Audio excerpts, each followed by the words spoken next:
It's wonderful to meet you, Dawn. Thank you for taking a minute out today. I appreciate it. Thanks for having me here. You bet. So, before we begin your journey into career management, helping people find their path in life, I want to know something that was really big in that was living through this pandemic. So, how much of living, because we're in the 5 year anniversary now, 5 years ago we were figuring it out, which is hard to believe.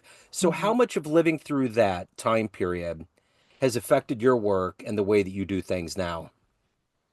Well, the pandemic did affect a lot of people because, especially, very sensitive areas like events, industry. That's where a lot of my colleagues and friends and my background has been in the past. And obviously, whenever you have a lot of people that can't meet, then there's an industry that's completely affected. And so there were a lot of people that came to me thinking, okay, how am I going to pivot? The horrible word of pivot. Yep. Um, and that came up quite a bit. And so it's kind of helping people realize what kinds of transferable skill sets they have. And so I'm not a career coach, but I can also help people help them manage their career. There's a distinction there. I'm not helping them figure out what they want to do, but I can help them decide how are they going to get from this point to the next point. Okay. And so it was really just, hearing what their transferable skill sets were and then being just aware of where those possibilities may lie and then giving them those action steps to get there. So, I think panic was an easy word to kind of discuss. People were freaking out. And so I kind of went from a supportive interrogator to more of a counselor, I guess. That really shifted my role a lot, I would say. So let's get into the heart and soul of what you do on a daily basis. And the best way to do that is to have a kid ask you. So let's take you to career day, fifth graders. The kid in the back of the room wants to know and is like, hey, what do you do for a living? How do you answer him?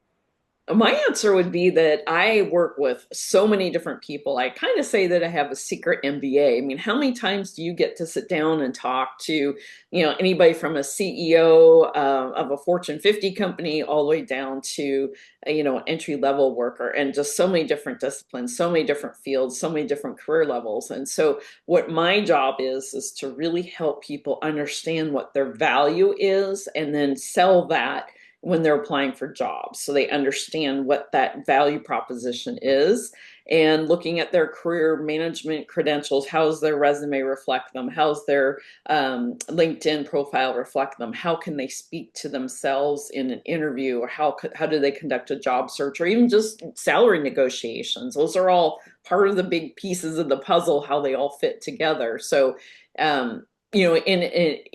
overall, my job is really to help people determine their value and then sell themselves and then help them achieve their career goals and their earnings potential goals. So when you were in that classroom when you were a kid, fifth grade, what did you want to be when you grew up? What was your dream job? You really want to know? Oh, yeah. I wanted to be a writer and I had no idea. And I had a very circuitous route to get to being a writer. It's just so funny that everything came full circle. So what was your favorite book? What was the literature that ignited your imagination? Oh my gosh. Well, at a very early age, by fifth grade, going back to that specific year, I was reading those thick 300, 400-page novels like James Clavell, Shogun and Yeah. Shogun. And so I was an avid reader. And so for me, the writing gave me imagination, exposure to different areas and just different worlds that maybe I hadn't been exposed to or I could travel to through someone else's eyes. And so that ignited my passion for writing. And I have written two books now. And it's for me, it's a joy to write. And I think it's kind of shocking. I don't know if you've heard this before, but it's kind of shocking that when I get into that mode, some of the things I write, it's like something takes over. It's like the Yep. muse takes over. And it's just like I look back and say, did I really write that? And wow, where Yeah. did that come from? But Yeah. it's solid. And so, and that's, I have my disciplined work where I write people's career credentials, but then I also have my actual side writing, which is the book stuff. So it's just kind of interesting to have those two outlets. They're creative in different ways, basically. So, take me back to where you were born and raised. What were these foundational elements that were woven into you that have helped you with people identifying skill sets to be transferable, to be in this career path? How did that happen? Well, I don't want to delve into too much, but I had a very, very difficult, abusive childhood. And Right. so in a way, in summary, I had to basically find the strength within myself and bootstrap myself literally. And so um, I think probably a really fundamental place, and it's not a childhood thing, it was one of my first jobs. I was a receptionist. And so I'd like to kind of point to that specifically because when you're a receptionist, you really are kind of the most important point of contact if you think about it, because anybody who's calling the organization could be a CEO wanting to spend money with your company, or it could be a new customer or whatever. So you have to be thoughtful, resilient, use your critical thinking skills, and be exceptionally resourceful. And so being aware of what resources are around and using critical thinking to kind of think, oh, well, okay, well, if I don't know, who would know, or what would be a likely source? And so that was before the internet, right? So you had to be a lot more, I guess, creative and think about, okay, well, how would this fit and who would be the likely place to go get the answer from? And so that helped me understand the broader context of business and how things work and who else out there in the community and that kind of thing. So I think that really was the impetus right there, having that knowledge and understanding the greater picture. So when you look at your career arc, what were some jobs that you had leading up to this that gave you this backbone and experience to understand how this works?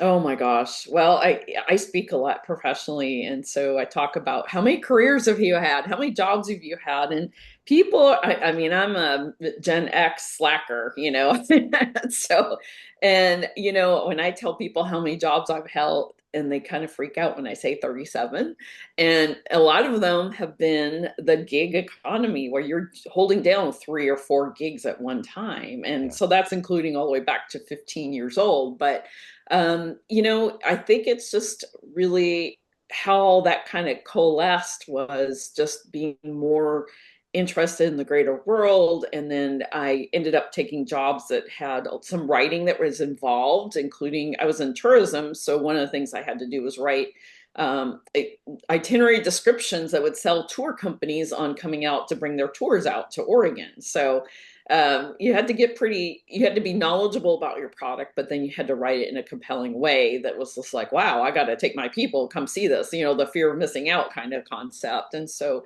it just kind of just snowballed. And then the job before the one I had before what I'm doing now was I was a school to career director for the hospitality industry.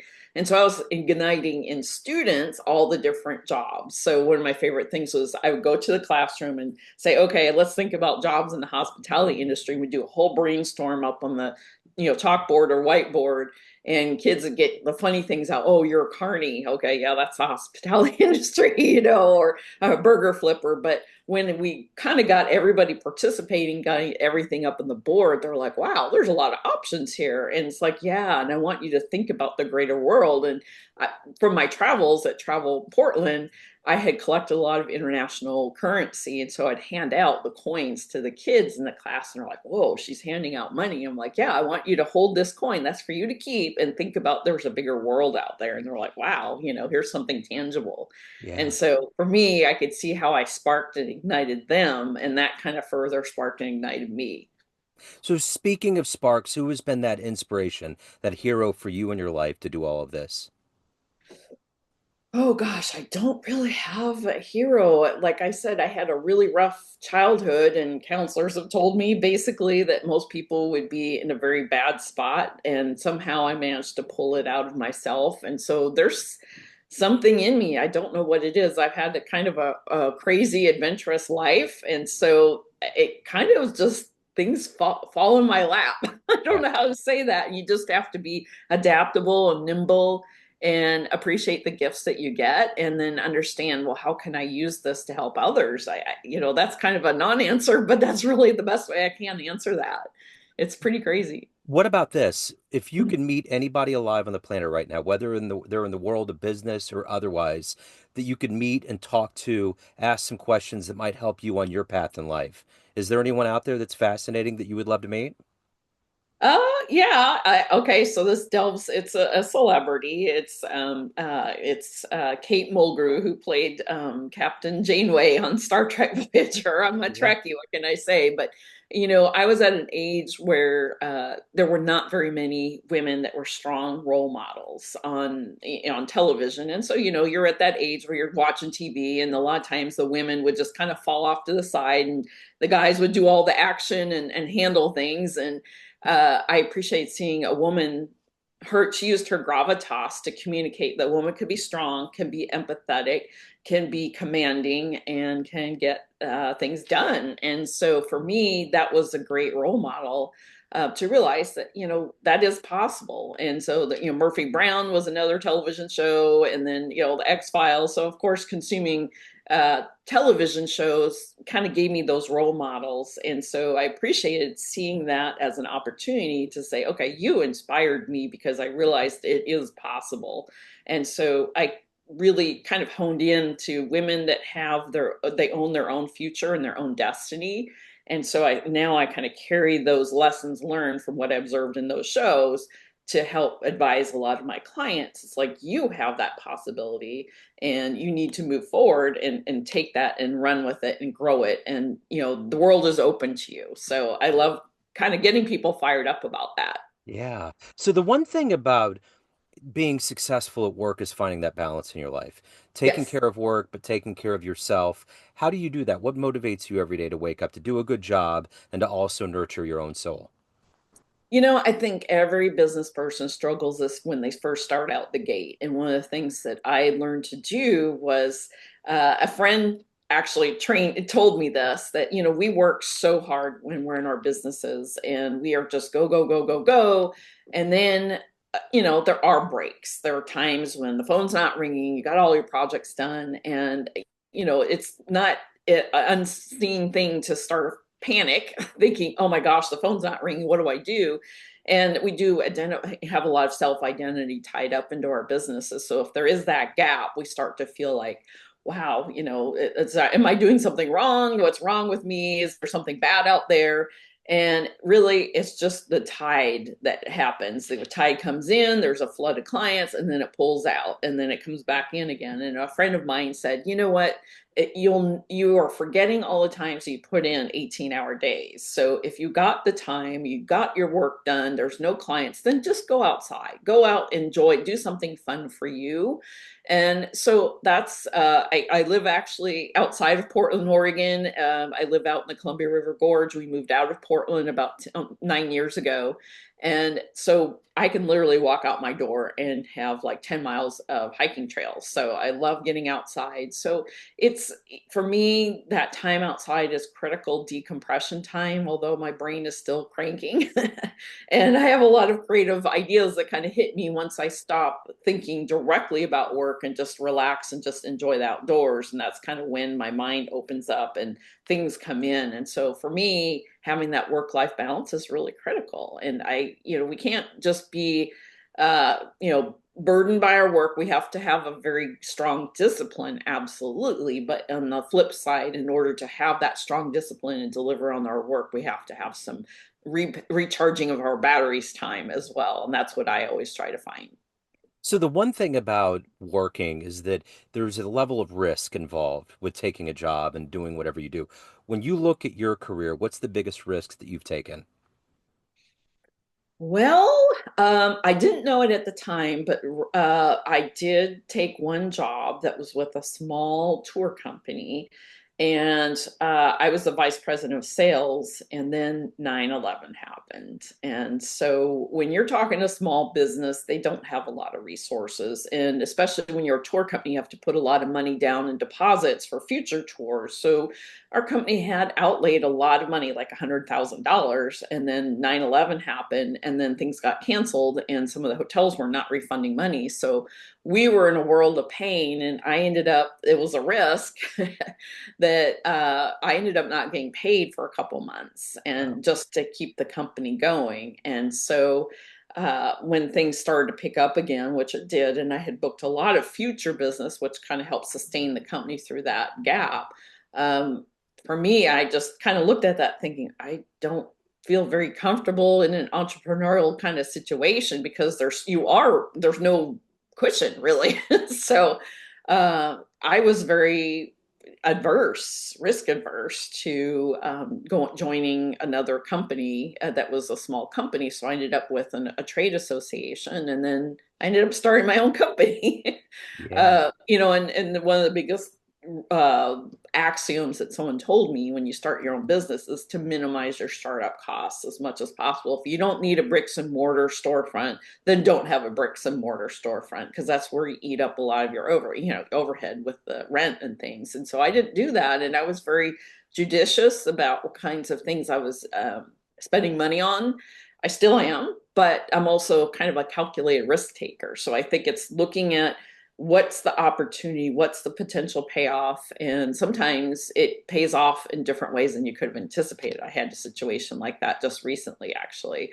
And so I thought I was going to be making a pretty substantial investment into a marketing opportunity, and just by leveraging my connections and relationships, it pivoted into something completely different, and it'll be basically free exposure, which is better than we could have expected.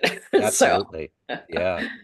yeah. So let me ask you this. If you had a dream tonight, ran into the 18-year-old version of you, you can give that young version of you a piece of advice based on this life you've lived, the wisdom you've gained. What Mhm. advice would you give that young worker mind?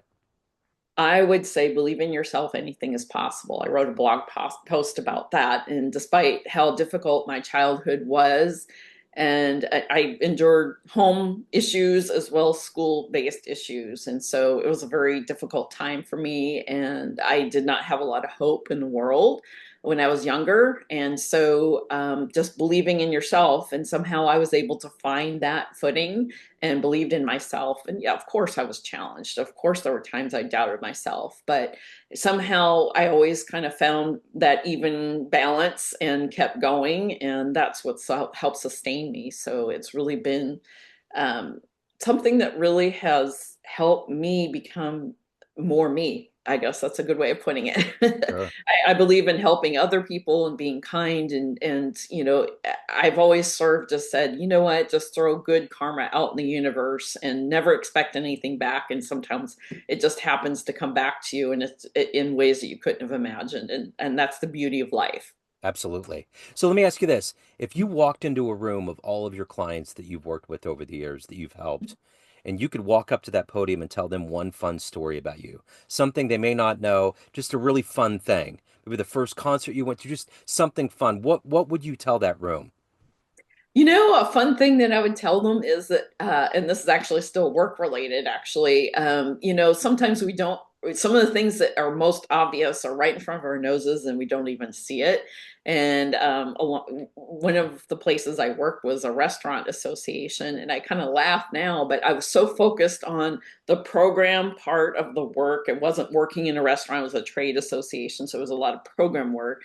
And the funniest thing was is that I forgot to mention I had worked in restaurants before, and it was just like, you think that might be important to Yeah. them, probably, but I totally forgot that part. And so it's just in retrospect, obviously hindsight's 2020, right? Yeah. So it's you never know. You got to think about the whole big picture Yep. here instead of being so tunnel vision focused. Absolutely. That's great. So let me ask you this. Of everything that you've done and accomplished in your life, what are you the proudest of?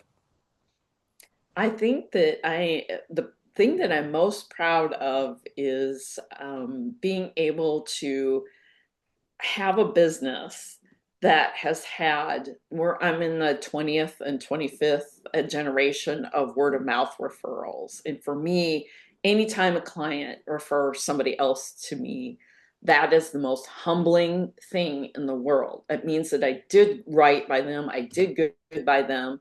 I see each person as an individual with specific needs, and all of my work is based around that promise that I'm going to do my very best using my skill sets and expertise to help them reach their professional potential. And so those word of mouth referrals, every single one of them are just precious gifts to me. And it's wonderful because it tells me I'm doing the right thing and I'm helping other people. For me, that's integral to who I am as a person. So I'm very proud of that. So at the end of the day, Dawn, everyone has a perception of you, family, friends, clients, but you run the show. What's your perception of you? Who do you think you are? For me, I think that I am a person with integrity and I am genuinely motivated by seeing the bigger picture of helping society in general and the bigger picture. I'm one of those right brain, left brain people. And so I can see the details, but I can also see the vision. And I figure if I could be a positive influence in the world, then that has the butterfly effect. And so I may do something that helps somebody else, they help someone else. And so, that movie, oh, what's it? The one that's pay it forward, that Yep. one movie. Uh-huh. And I have been a big proponent of that. And I just think if we can always try to find the way to be kind, that is going to be your legacy. And that's what I aspire to. And I try to live every single day. So talk to me about your latest book. Well, it's a departure. So my first book was actually about careers, but my second one was that I raised a baby fawn. Talk about being kind. And so I live out in a rural area, and a fawn was found in our property, and he was definitely abandoned. We took him to the vet, and they didn't have any space, and so they gave him back to us and said, "Well, we don't have space. Here you go." So I ended up raising a fawn, and he's now 5 years old. He's a Wow. big buck. And I wrote the book about, my little Thor, a fawn lost and found. And so it's a picture book for kids Yeah. and little kids. And for me, it's a book of love, basically, that Yeah. here was this little tiny creature and he shared so much of his life with me. I think we saved each other, basically, in a way Right. that we gave each other so much love. It's a unique, very rare experience, and he opened up doors. I mean, all the rest of the deer herd around here recognized me, and it's just beautiful. I That's just love cool. it. What a great story. So if anyone wants to pick up either book or if they want to reach out to you, they have any questions, hire you, any of the good business, where do they Mhm. go? Books are both on Amazon.com. The first one is Forget Job Security, and the other one is Mighty Little Thor. And I have my own website for resume writing and career management services, and that website is pathfindercareers.com. You can also find me on LinkedIn as well under Dawn Rasmussen. Excellent. Dawn, this has been great. Thank you for your story. Thank you for your time. Best of luck with everything. All right, thanks, Joe. Thanks for having me. Thank you. Hello, friends. Joe Dimino here. I just wanted to let you know that after 30 years or so, I have finally released my first book of poetry through the mighty Spartan Press here in Kansas City, Missouri. As the creator and host of both Neon Jazz Radio and the Famous Interviews with Joe Dimino podcast, along with being a visual artist, I'm ready to embark on a new adventure and want you to be a part of it. You can get a copy online via Barnes & Noble, Amazon, and actually on the streets in Kansas City at the great Prospero's bookstore off 39th Street. You can also visit joedimino.com for links to the book, to more poetry, and everything in my world, including paintings. Thanks for all of the love and support over the years, and please dig the words.